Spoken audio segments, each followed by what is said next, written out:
Hey there, this is Robert, and you are listening to The Robert Budd Show. First of all, I really want to thank you for listening to the show and welcome you to the show. If this is your first time listening, thank you for listening. If you are a return listener, thank you very much for coming back.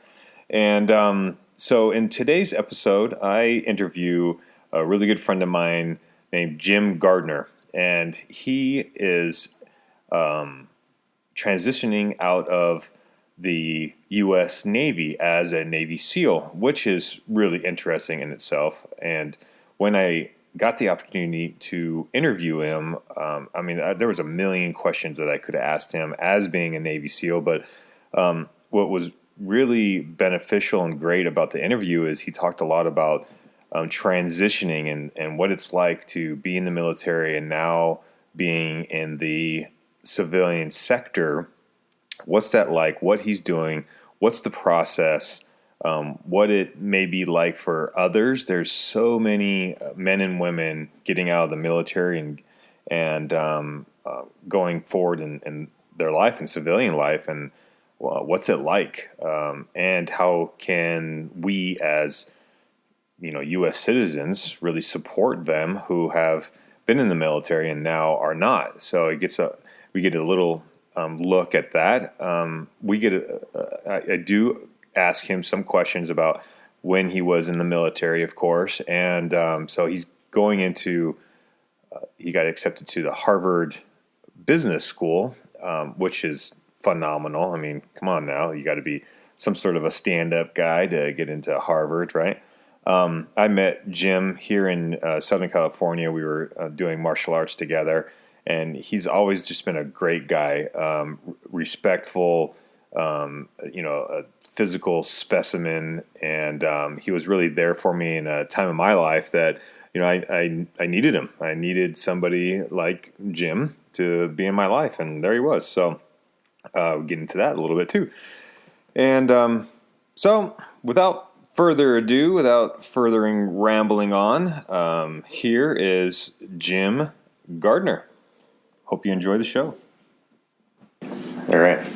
So I always start out with what did you have for breakfast? But I just ate with you. So I am here with Jim Gardner, and we just had breakfast. So what'd you have for breakfast? Well, we had a bunch of eggs, bell peppers, onions, Cholula. You got to throw a little spice in there. Yeah. And then wrapped it up with some blueberries. So a nice, nutritious start to the day. The berries were definitely something I did not expect. There's pros of being married, and you get a little domesticated. So, yeah, but hey, why not, right? Yeah. Cool. Well, first of all, you're a hard person to actually sit down and get a hold of, and thank you for your time, for one thing. We've known each other for a few years, and I could say, at any length, we probably hadn't hung out very much because you, for one, have been on the go and deployed and, all that kind of stuff. So, and the reason why I definitely wanted to interview you for this is you're interesting, and I'm interested in interesting people. And I think that, I know what we were just talking about before, we hit record is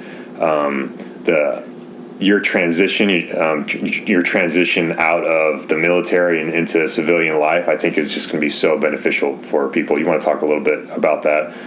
Yeah, sure. I've been in the military for over 10 years, spent some time in the Marine Corps, and then came into the Navy and got into Naval Special Warfare as a SEAL. And had a great time, did 5 deployments, and I was ready to hang it up and move on to other things in life and pursue other goals of mine and spend some time with my beautiful wife. And it's, transitioning into the civilian sector, there's a lot of unknowns because you're so used to a certain culture and what's going on there. And there's so much more, there's so many more options out in the civilian world, and you can really be who you are, and there's really not many rules that are imposed on you. And so it's been interesting going from one step to the other. But I think when you take the things you learned from your past and you apply them to your future, and you bring that confidence, you translate that over, it's amazing what you can do. And really the only limitations you have are yourself, your own mind. Physical limitations, they do exist, but your mind usually quits well before your body quits. And what you can accomplish in this world and do and impact is really it's what your imagination limits you to. Yeah. Well, there's such a stigma around military and vets and what they're whether they're capable of. Like you said, you were not just a bunch of knuckle draggers, and some of the best people you've ever met has been in the military, and just the character wise, not just like you said, what they're capable of, and they're brilliant and they're physically capable and all that kind of stuff, but just their character has really exceeded most people that you know. Mm-hmm. Yeah, absolutely. I think integrity is the bedrock of the military, and it's so focused on it. You're not working for a bottom line in the military. You are training and preparing to defend this nation against all enemies, foreign and domestic.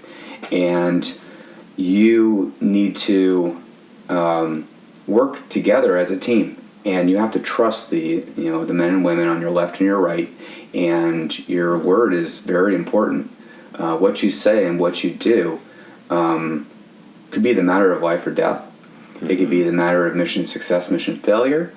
And that character carries on.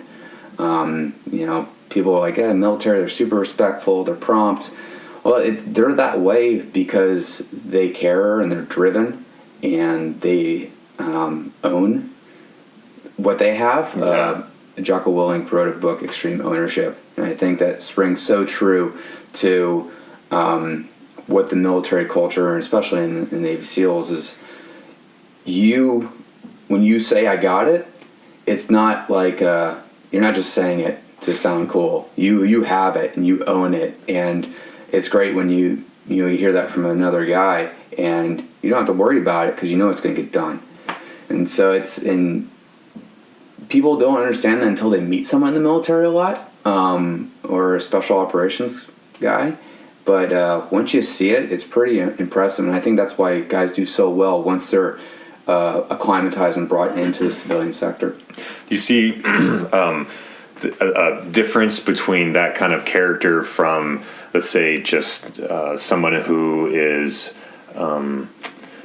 in the military, maybe just to be in for 4 years or whatever, or a lifer, or someone who is in the special operations? I mean, do you see a difference in the character, or is it just like look, I've got other guys and girls, other people's lives at stake with the words that come out of my mouth? It's just like, is that across the board? I mean, everyone's different. Just like the civilian world, we're not all of the same mold. We were all raised as civilians for the first 18 years of our life or more, and so we have a plethora of diversity and different experiences that we bring in. And of course, they mold you into something, but you still have your original foundation. And so there's different levels, and everyone's a little different with that. But I can speak on special operations forces. Usually guys don't do 4 years and get out. Actually, they can't, because the training pipeline is already 2 years, and then you have a 4-year commitment. So usually it's 6 years at a minimum, and a lot of people go 20 years, 12 to 20 years, because of how much they love the culture, how much they're able to drive forward and get better and work on their skills. And so you can really see it's the development of leadership and character progress at such a high rate compared to civilian counterparts, just because you have so much more at stake. Being a platoon commander, I had 30 guys I was responsible for, $5 million of equipment, and we were, in a combat zone, split between two outstations, trying to support our partner force and bring everyone back home. And I mean, it's hard to translate that to the civilian sector, but every day I had to do my job to the best of my ability, or it could mean someone would get hurt or killed. And you apply that to something else, and I'm like, yeah, bring it. I can handle anything you throw at me, because I have the confidence to go forth. Yeah. Well, there's a lot of movies that, Hollywood ties being in the military and special ops in particular. There's a lot of movies out there. What is like you see something as like the biggest myth, or like, oh my God, that's not going to happen.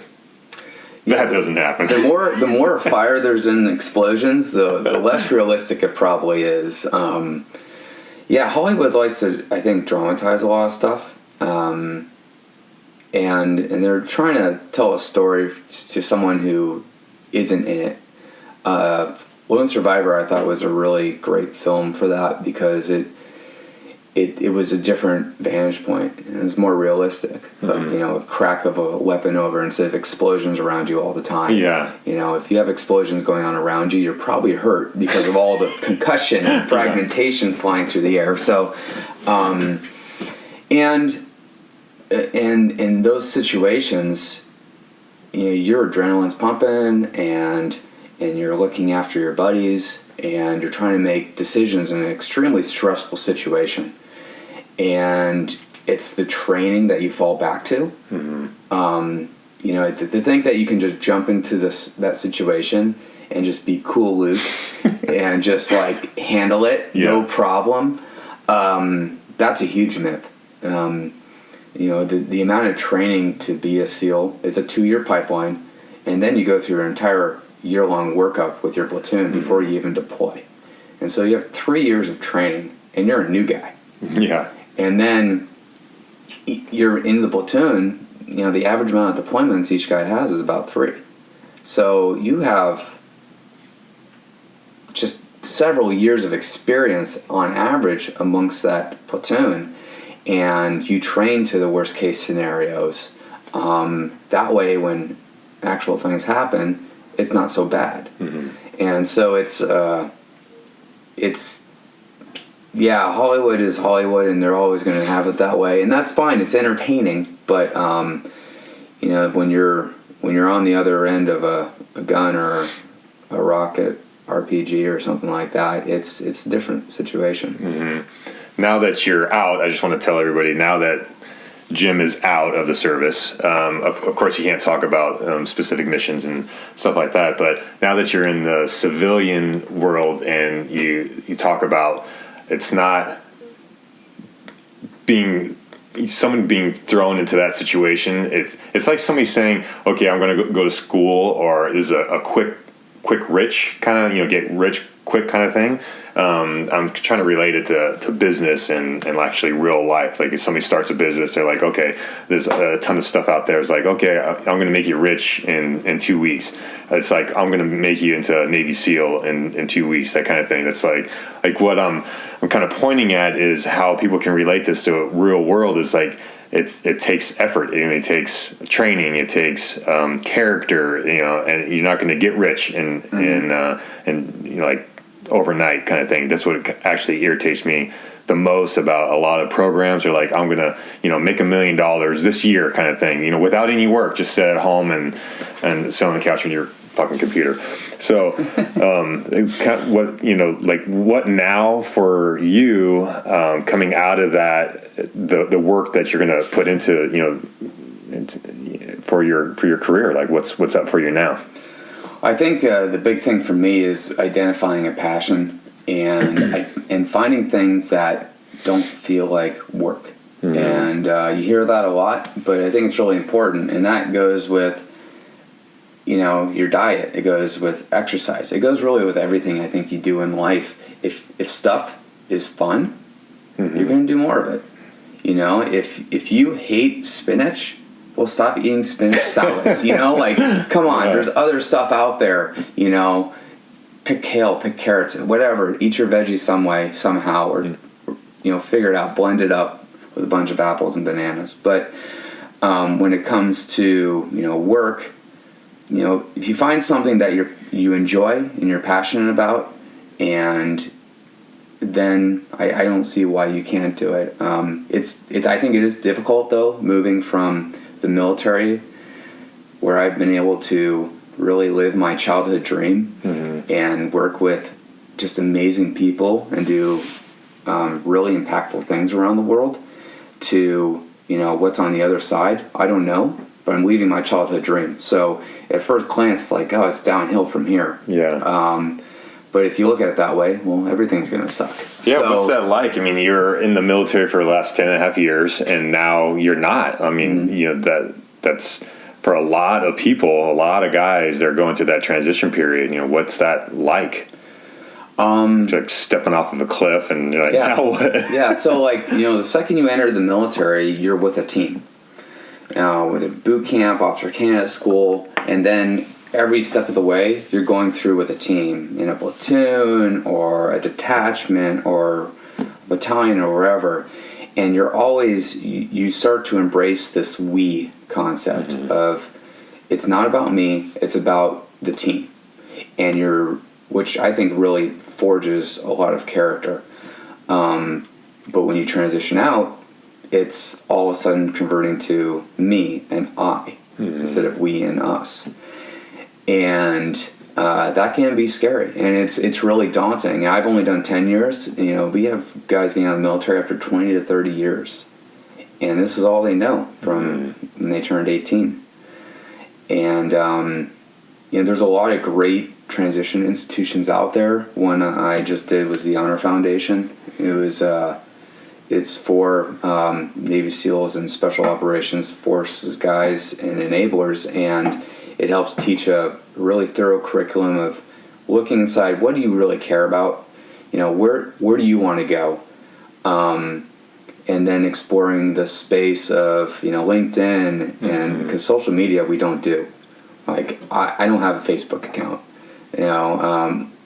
I'm like, Instagram, Insta who? I don't know. Yeah. So it's, learning those things, and then, starting to speak to people who are doing things, and informational interviews, sitting down, having a cup of coffee has really opened my eyes a lot. And then I've also been working with the SEAL Future Fund, which has really introduced me to a lot of opportunities. I get to go to Harvard Business School in the next year. Yeah, that's rad. Through a scholarship, SEAL Future Fund, and moving to Boston with my wife. It'll be a little colder in Boston than San Diego, but talk about an amazing opportunity to learn and grow and expand. But not everyone gets that. Very few do, actually. And so I think, being willing to take in a vet, no matter what their background, and mentor them and coach them is really all they need. We don't look for handouts. We just want the opportunity, and we'll put in the hard work. Now I'm talking we, right? Yeah. It's hard to break that, but I hope I never lose that, because, we're all living life together, and when you think about just me, myself, it's really hard to, be a citizen of the world, citizen of this amazing country. And so I've been very privileged with the people in my life that helped me through the transition, including my wife, Devin. She's been doing great in the civilian world, so I've been able to live vicariously through her for the last 5 years that we've been together. And that's really helped me understand the space that I'm going into. But it's just people saying, hey, let's chat, And so what is this like? What's it like to work in retail? What is it like to work in finance? And, and I'm not asking for anything. I'm just looking for what's the next path so I can start running. Yeah. I just heard an interview about I don't know what it's actually called, phenomenon or something like that. It's a pivot. So if you're going one way, it's like a pivot in, if you're a basketball player, you plant a foot and you turn, a pivot, right? So what somebody said was very interesting, like we used to call that I fucked up. Now I got to go a different direction. It's not a pivot. I fell off and it's something different. And it's not like, it's kind of a pivot for you. You're stopping one, turning, and looking for the next opportunity. And I think you said something really great is vets aren't looking for a handout, aren't looking to be given anything, just open up a door, open up an opportunity, and they'll just run with it. And that's the great thing, like the work ethic. Like it's hard to translate. I was deployed for 6 months, and I worked every day for 14 hours plus a day. And then people are like, what? That doesn't make sense. It's like, oh yeah, well, and you're at danger 24 hours a day. And it's, you talk about the pivot, and it's easy in the military because they have career paths set up for you, and you know where you're going, and it's pretty designated. And then you start pivoting to the left, and you go, oh my gosh, there's not even paths because it's all like clear, and you're like, I can go any direction, and you might run in circles, if you don't focus on something. But that's what's so helpful, like coaches and mentors, which I think has been a real part of my success in life so far, in the military and growing up. But having that to help guide you through transition as well, and if you get to a point in life where you're not willing to grow and expand, and you're not open to learn, when you're not growing, you're dying, right? And that's a concept in business. I think it's the same thing in life. And if you aren't challenging yourself and pushing yourself, then what's the point? Life doesn't seem as, and it can be growing in all types of ways. It doesn't have to be progressing in your career. It could be progressing in your relationships. It could be progressing with your health. It could be progressing with your curiosity, researching stuff and just learning. And that's what makes people great. And I think sometimes people let their mindset get in the way. The difference between like a growth and fixed mindset. Carol Dweck wrote a good book, Mindset, and it kind of breaks it down. But the gist is, and it happened to be right there. Look at that! I primed it. If you're afraid of failing, you're never going to progress. And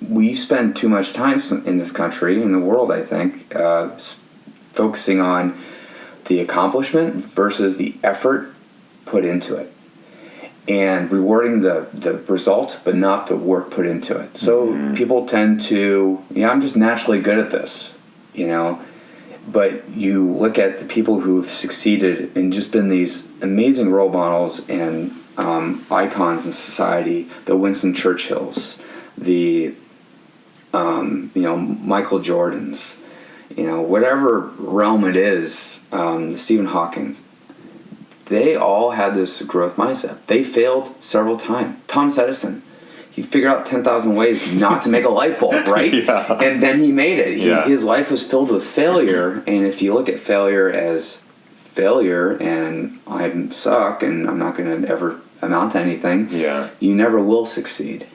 But if you look at it as an opportunity to grow and expand, I mean, everyone's failed at something in life. No one hasn't.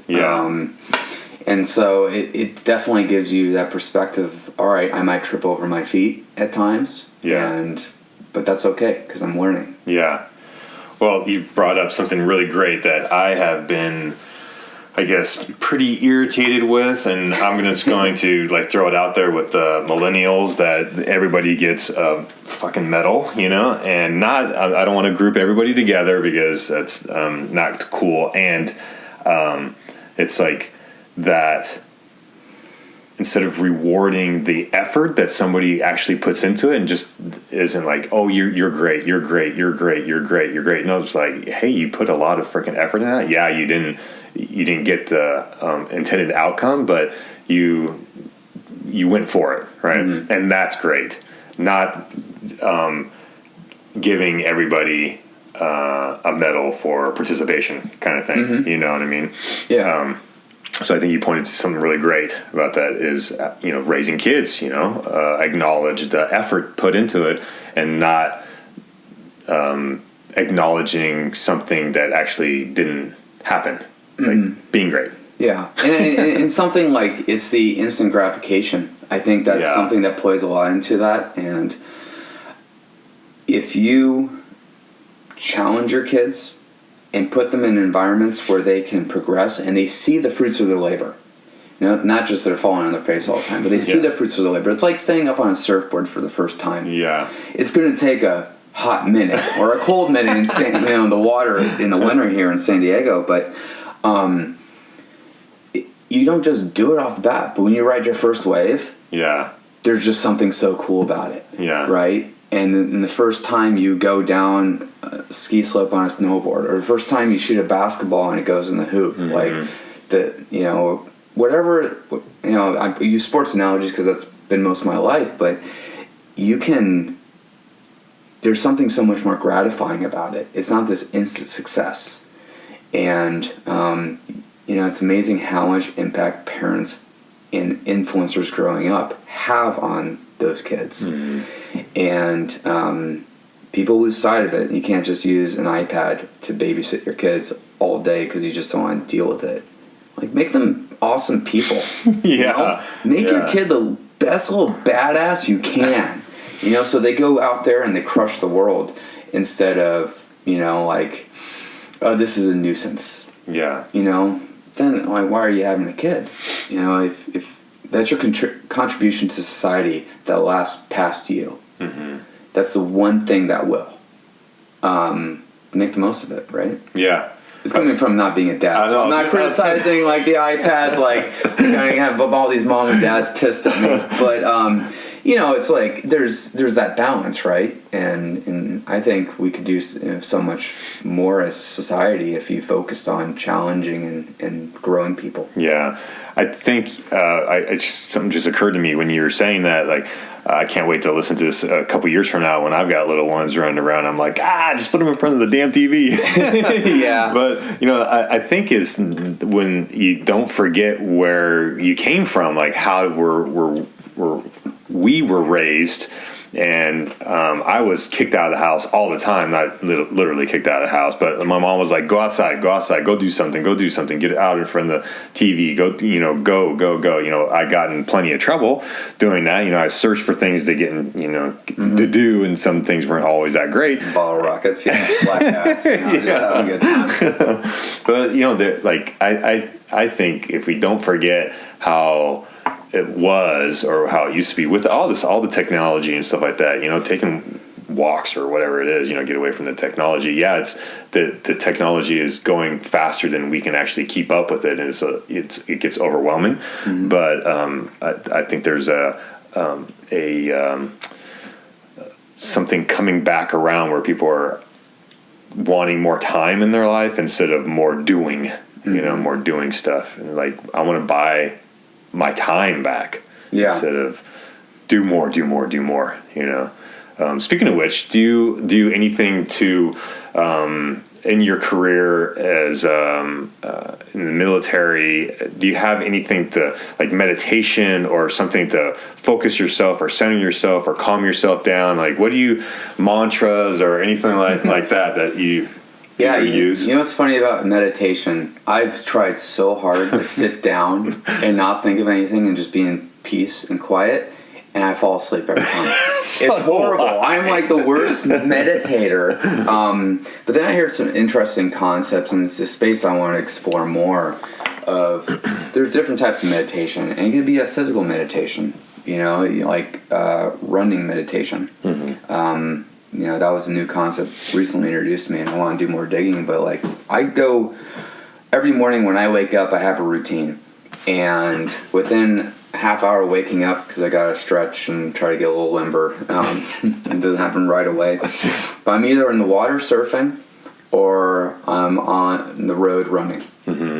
That's it, and I don't give myself an option over it. It's just built in. And during that time, I used to try to, run listening to podcasts because I wanted to multitask. I wanted to maximize my time. And I just would be miserable the rest of the day. And I just like, why am I so, pissed right now? Yeah. Why I feel overwhelmed?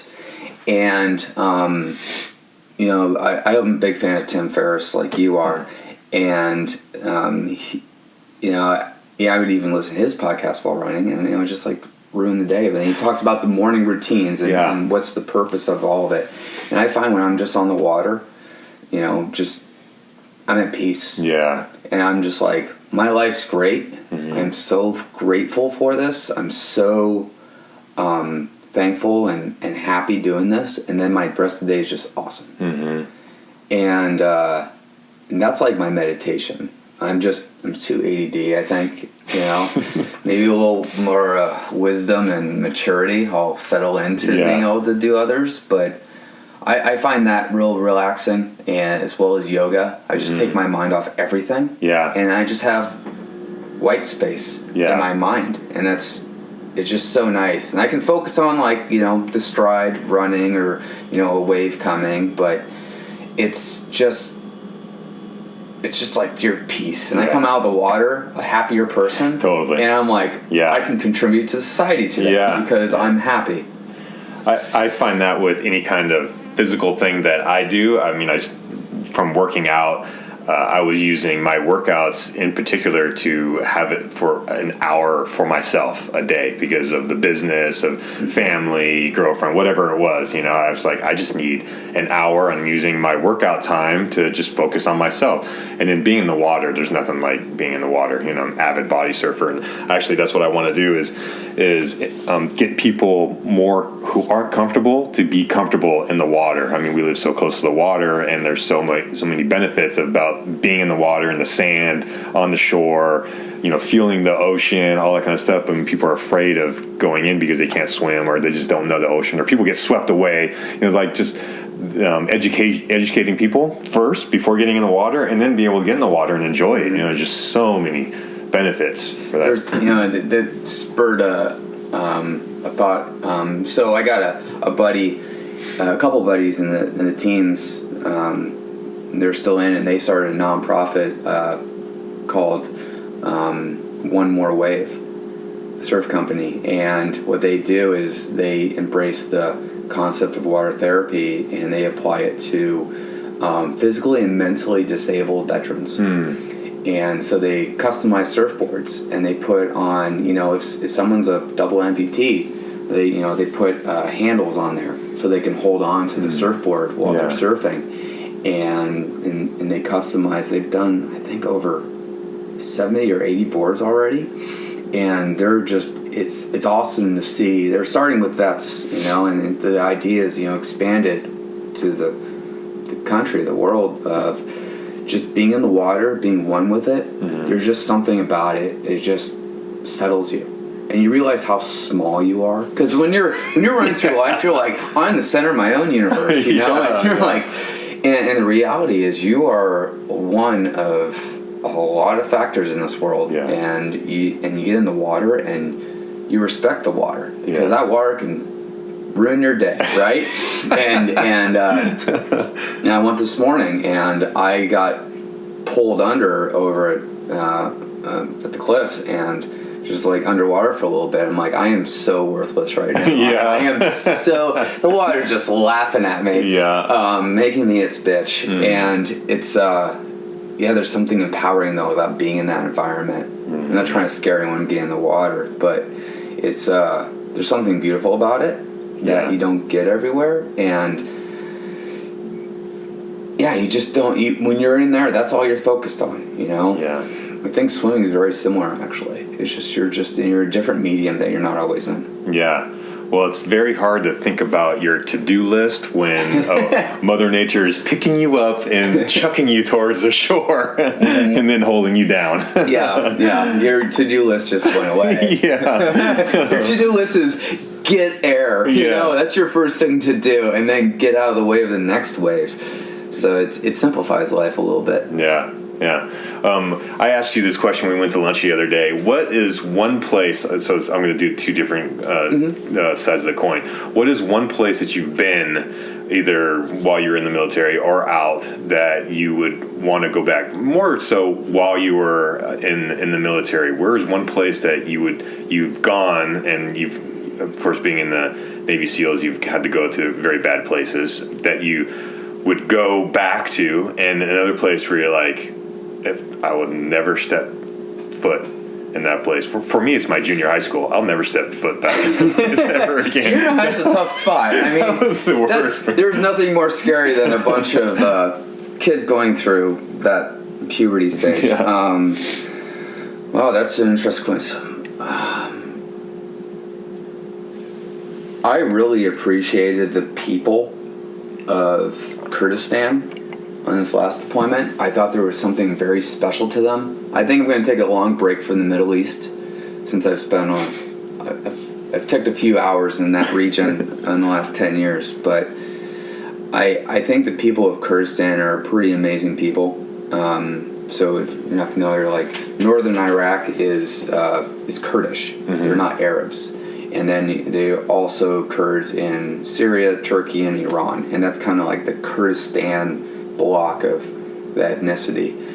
And they've been at the mercy of the Iraqi government in play for a long time, and they're pretty oppressed people. But that's generated is a huge sense of national and ethnic pride. And something that was really interesting is when there would be stuff going on the front lines, non-military Kurds would buy a uniform from a shop, take a cab to the front lines, and just get out and say, "I'm here, what do you want me to do?" And you're like, wow. Talk about a sense of nationalism, right? Yeah. I mean, imagine if Canada was coming down from the north, which will never happen, by the way, but let's say Canada somehow is coming down from the north, and do you think a bunch of people are going to grab a uniform and take a cab to the border and stand watch in this country? And I think we've just, it humbled me, and it was a sense of community there that I hadn't seen anywhere else. And it wasn't just a town of like 100 people where it's easy to be tight, but it was a very like huge region, millions of people, and they just were all in all the time. Wow. And it was pretty impressive. And I think, I got really close with a couple of my interpreters I was working with out there, some of the Kurdish forces that we worked with, and that was really cool. But I think I need to take a reset button before I go back out there. Yeah. But that was humbling, and I think I wish we could mimic that here without having ISIS on our borders trying to infiltrate and kill us off. But having a little more of a sense of citizenship, I think, goes a long way. And that's something really cool being in the military, is everyone joined voluntary military. Yeah. And they raised their hand in time of war. Like, sign me up. I want to go to that front line, And that's, so that's a long-winded answer to your short question. Yeah, that's good. Yeah. What about a place that you're like, I'm never going to set foot in there. I don't know how, like, it's bad. I'm not going to do it. Or even you don't like the weather. Oh, man. Well, now you really expanded it, right? Yeah. I don't know. I spent a year in Quantico, Virginia. I did not like that weather. Oh, man. Brutal. It's the worst summers and winters I've ever experienced living outside the whole time. Afghanistan was really a different place to me. I mean, it's so back in terms of progression. And obviously because of geography and the economic, political situations. But that is a different place. And bridging the gap of culture, it's really hard to describe that to people who haven't been there. And I think it's just, if Jim could be king for a day, it'd be send everyone to a third world country for a year. Or just a month. And not live stay in the Ritz-Carlton in the capital where you don't see it, but like go among all these people who they value the piece of clothing that was handed down to them from their father. That's their most like valuable possession. And you're like, wow, like that's a totally different life. And where a goat is worth more than gold, like wow, that's different. We're talking about what's the next Madden coming out, or like the next Call of Duty, or Designer, or whatever frivolous first world problems we have. Cool story, bro. Tell me more about your first world problems. It's really hard. It's like you when you see the third world and you live amongst it, and it just changes your mentality, and it makes you so much more grateful for what you have here, and it's uncomfortable and it smells really bad, but I think it just changes you as a person. You grow so much from that. So, any way of doing that if you're not in the military? I mean, you don't have to go to Afghanistan. I wouldn't encourage that. I don't think that place is exactly going to be, inviting for Americans ever, possibly. But I mean, you go down south. Half hour away we have Tijuana. Yeah. And if you roll like through some of the neighborhoods in Tijuana, like. Yeah. It's rough. Yeah, done it, and not on purpose. Like, Oops.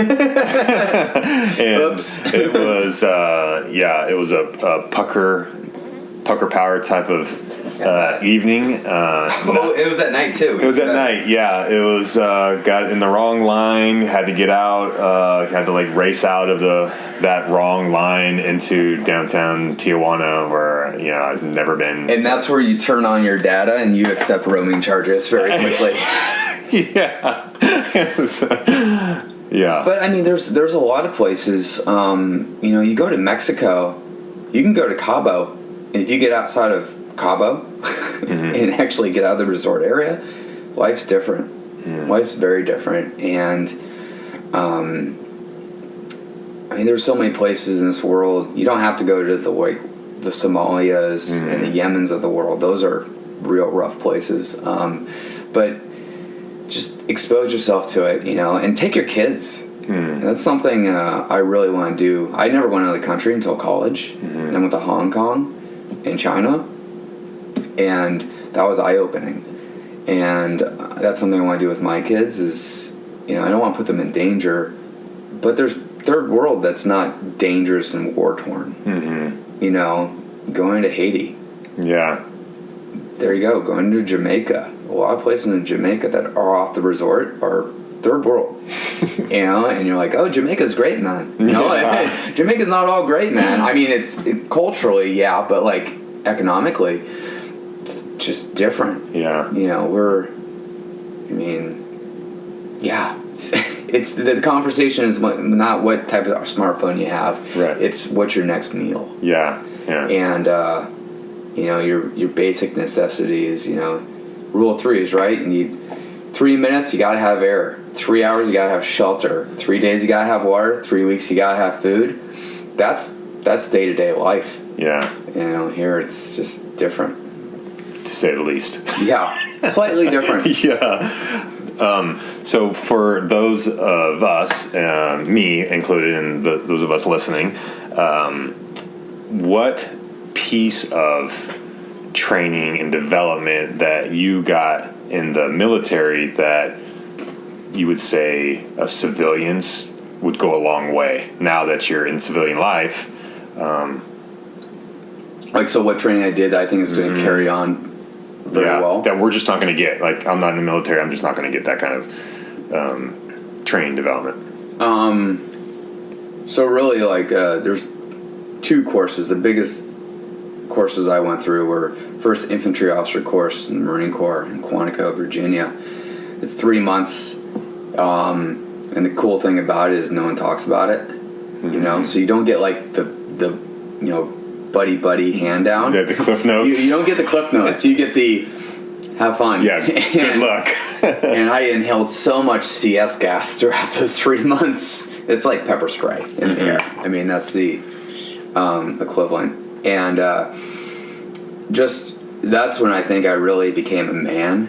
You know, and I was like, wow, you know, like human factors are real. Like you push someone to their max, and it's tough to manage that. And I think, you know, just dealing with the unknown moving forward. If I can get through that course, I can get through anything the world throws at me. Mm-hmm. And then the second one was BUDS, basic underwater demolition SEAL training, and that's 6 months. The whole pipeline's 2 years, but that's 6 months. And not only did that push me to my mental capacity and really challenge me, it also taught me about the daily grind of, you know, the only easy day was yesterday, as a saying in the SEAL teams. And that daily grind is real, because I mean, you have like the worst day ever, and then you know, you're going to bed and you're like, I have to do this all again tomorrow. Well, this sucks, right? You know, there's like no light at the end of the tunnel kind of feeling. And it's just being able to push forward, right? And knowing that your efforts and your dedication and your perseverance are going to just keep inching you forward, even if you can't see the light, because it's there. You know, there's a light at the end of every tunnel. You know, if you have the drive and the dedication, you utilize your resources correctly, you can get to the end. So, you know, when, you know, the first day of BUDS, you started, you know, at like 4 a.m, and it's called the Grinder PT, and it's just calisthenics. I think we did 1,000 sit-ups, which, I mean, that was pretty brutal when you're wet and sandy and shivering the whole time, and it was just like, wow, this really sucks, you know? And you just see so many people go to the bell and ring it because it mentally defeated, because they thought, this is the first hour. Yeah. What's the next 6 months, you know? This is horrible. Yeah. And, I mean, I think a rational person would probably agree with that, and just knowing, like, this will end. This bad time will end, no matter what. And then you just move on. And you grow from it, right? And that's like a mind shift, right? If you can make that mind shift, you can accomplish anything. Because you believe in yourself. And I think that, you know, getting through BUDS, arguably the hardest military training in the world, and, you know, really experiencing it, and like, I have the confidence to do anything in this world. I say that, you know, cautiously, because I know I can't just crush it in the beginning. I'm going to have to put a lot of hard work in order to do that, and I'm happy to do it, because that's what it took me to get through BUDS. It was years and years of physical and mental preparation up to it, and then it was persevering through that period of time. And it sometimes comes off cocky and arrogant. I call it a little more of a confidence swag. You know, like look at athletes, right? Yeah. They all got a little bit of a swag. Yeah. Even the most like humble guys, like John Stockton. Yeah. You know, like Mr. Humble, my favorite athlete of all time, so I'm biased, but just like get a little bit of swag. You guys kind of look alike. You have the same, you know, as comparison to height and all that. Yeah. Well, I stand next to you. Everyone looks short next to you, Rob. Man. But I get that. Yeah. I mean, he was such a great person, but, you know, it stinks in here because he's the shit. I mean, he was a badass, and, you know, you can toot your own horn because you're a badass. Yeah. Yeah. But you never had to talk about it. Yeah. So it's like it's like that swag is just it's the confidence that you have, and people see that. You know, that's what's so amazing about amazing leaders in this world. They have that swag. Mm-hmm. You know, in every realm, they've got it, and people gravitate towards that. People trust that. People are very quick to follow that. So, Yeah, those are my two amazing experiences that I will never do again. I suggest everybody do it. I'm never going to do it again. Definitely don't suggest you do it. Yeah. But, it's the... so both of those experiences were things that I accepted the challenge, right? I saw something. I saw the challenge of it. I saw the benefit of doing it. I got into great communities. I was an infantry officer in the Marine Corps, and I got to become a Navy SEAL officer. And that was these are two of the world-class communities for warfighters. It's amazing, right? And so I trained my ass off. I did everything in my power to prepare, and I always had that in my mind. And you can relate that to anything.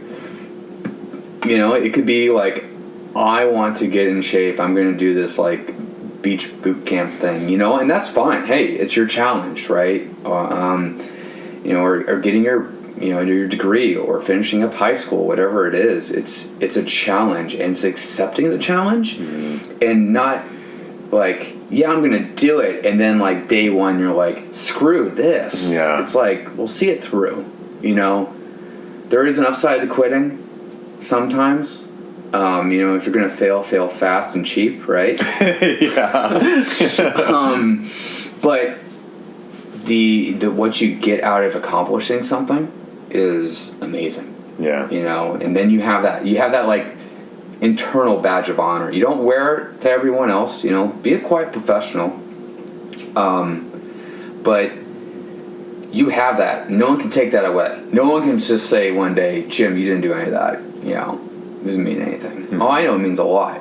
I mean, it hurt a lot. It meant a lot, and that's a confidence you can go forward. We spent too much time, and I've had to pull myself out of this, and I know everyone has. Is we focus on the 20% of life, right? Of all the failures and hardships and screw ups and crappy things of life, when 80% is pretty damn good. All the accomplishments, all the great relationships, all the successes, all the things we probably take for granted. That's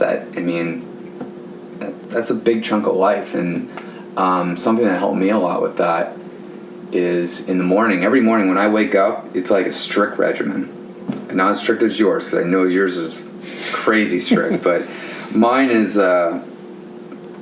So I'm not a morning guy, so mine's a little more loosey-goosey. But I first thing I do is I wake up, I get out of the room because my wife's probably hit the snooze button, and I write down the top 3 things I'm grateful for that day. Just first things that pop in my head. And it could be as small as I love duct tape.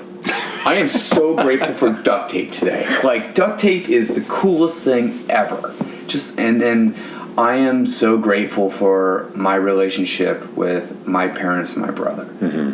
Something really deep and emotionally connected. And I just list 3 things. First thing, 3 things that pop in my head, and then I write for about a minute about an experience I had the day before that was a positive experience and the emotions that came of it. And that could be as small or as big as you want as well. It could be I just got this scholarship for for school, and or someone really went above and beyond for me, or it could be I found a roll of duct tape on the street, and that was so cool. And I thought about all the things I could do with the duct tape, and I felt grateful and excited. But you relate it to emotion, and it cements it in your mind. And that's why women have such great memories. I just found out is because they relate all their memories to emotions, and men don't. So that's my excuse of why our memories suck, and women remember literally everything. But if you relate to that emotion, now you just started your day with 3 awesome things and a great story from the day before. Yeah. And you're well, it's pretty good, I'm already in that 80%. Yeah. And you start it way up high, and no matter how bad that day is, you're only going to go so low, right? But when you start your day like, mediocre. This sucks, and screw this, and you focus on all the bad things. You start your day so low, it's really hard to pull yourself up, and then it's just really hard to be grateful. It's hard to be a contributor. It's hard to contribute to your relationships, your job, your responsibilities, your community, and that kind of just sucks. So I do that. I drink my electrolyte water. I go surf. I'm on cloud 9 to begin the day, and it's just such a cool way to start the day. Yeah, totally.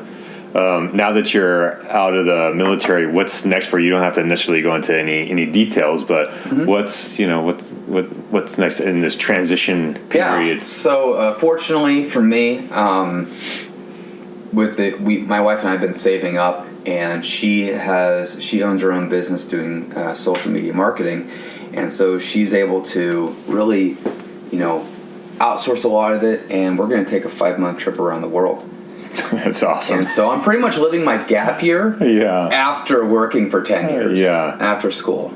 So we're going to do that, and then we're going to move to Boston for a year, and I'll be going to HBS during that time, and hopefully doing some internships and kind of explore the space of where I want to go next. Yeah.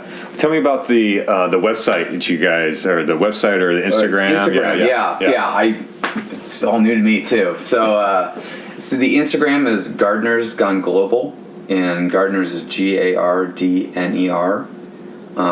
So Gardner's Gone Global, and plan on taking pictures of all the countries we're in. We're going to 14 countries in 5 months.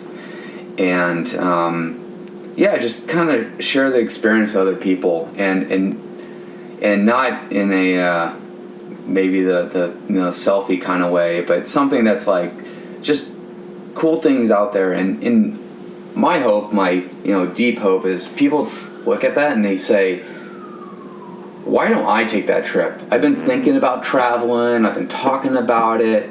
Why don't I just be about it? And go explore, because you can work your whole life, and at 65 you're just like, oh, I don't want to travel. I've been working my whole life. That sounds like work. Yeah. But why don't you travel when you're young and share the experiences with people you love? And we have about 8 friends right now that are meeting us along the way. Oh, that's rad. We're just trying to make it.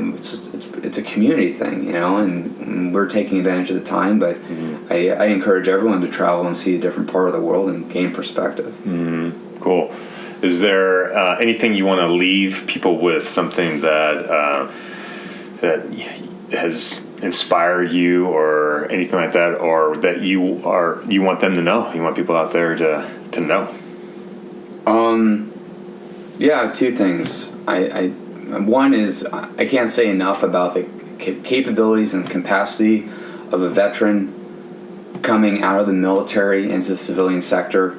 And I'm biased with special operations forces, whether it's Green Berets or Rangers or Navy SEALs or MARSOC Raiders or Air Force CCTs or PJs, just the whole gauntlet, just amazing people who can do so much. And EQ, the soft skills, emotional intelligence, is supposed to be twice as impactful as IQ and technical skills combined. So when you look at a resume and you say, well, you don't have this qualification, we can learn it. We've been learning our whole lives, and we can do those things. It's just, offer to be a mentor or a coach, open a door, and we'll run through it, and we'll be grateful for it, and we'll show our appreciation. So absolutely that. And then don't limit yourself.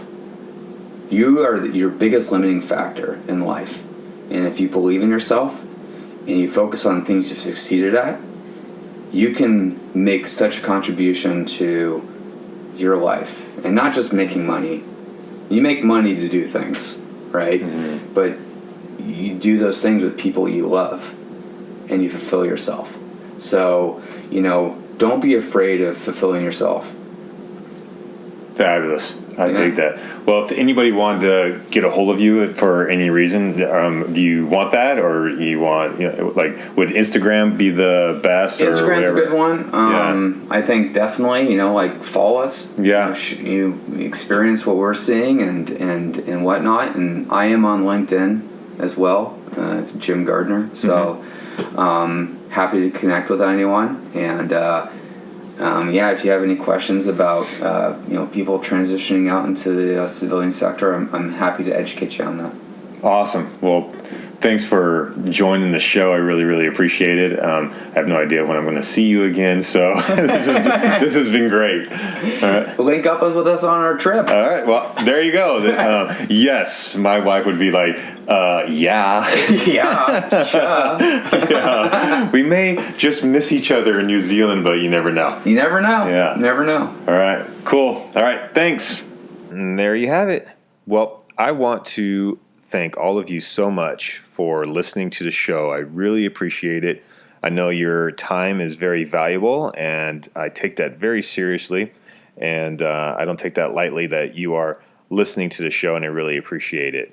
If you would like to leave me a comment or a suggestion, you can go onto my website, and it's robertbudd.net/podcast. And you can see all the other podcasts that I've done, and you can leave a comment there. Also, if you would like to get a short email from me and it's a newsletter style, and it's the stuff that I'm taking on in my life, like what kind of foods and I'm consuming to optimize my health, what kind of, what I'm doing to work out, and if I'm changing up my workout, I tweak my workouts and stuff all the time. So I post that, and what I do for meditation or my well-being, the books I'm reading, all that kind of quirky stuff. And it's very short. And if you would like to get one of those, go onto my website, robertbudd.net, and sign up for the newsletter, and you'll get the very next one. Also, if you would like to rate this show, you can go on iTunes and rate the show. So, once again, thank you so much. And until next time, much love to you.